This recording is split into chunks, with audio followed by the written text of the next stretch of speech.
السلام عليكم ورحمة الله تعالى وبركاته. درك غادي نحضر لكم الكاطو يعني بحبة تاع البيض. يعني درت بيضة واحدة ودرت شوف الكاميرا هاي. درت بيضة واحدة ودرت معاهم ربع مغرف تاع السكر ودرت معاهم نص الكاس تاع الزيت ونزيد معاهم نص الكاس تاع الحليب ونزيد معاهم حتى هما البشور تاع الليمون ونزيد معاهم زوج شاشيات تاع الخمار. زوج شاشيات تاع الخمار. راني درت الحليب ودرت الزيت. درت الحليب ودرت الزيت. باقي نضيف الفرينة.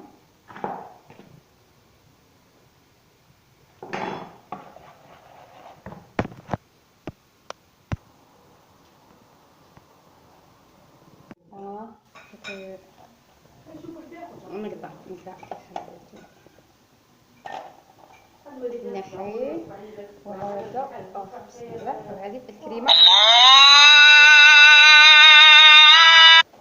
هكذا صايي درت لها الكريمة.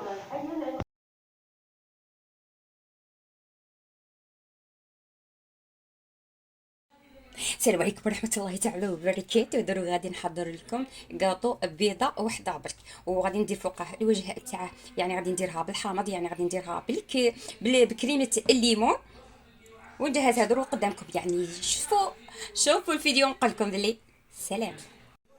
هذه هي الكاطو اللي خدمته بيضه وحده، وبعدها كي خرجته هو سخون من الفوق خليته حتى برد.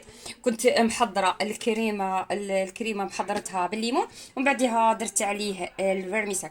يعني هذه الكريمه شربتها بهذا الكاطو. شوفي، يعني الاطفال غادي حتى هما يحبوها. نقول لكم بلي سيوه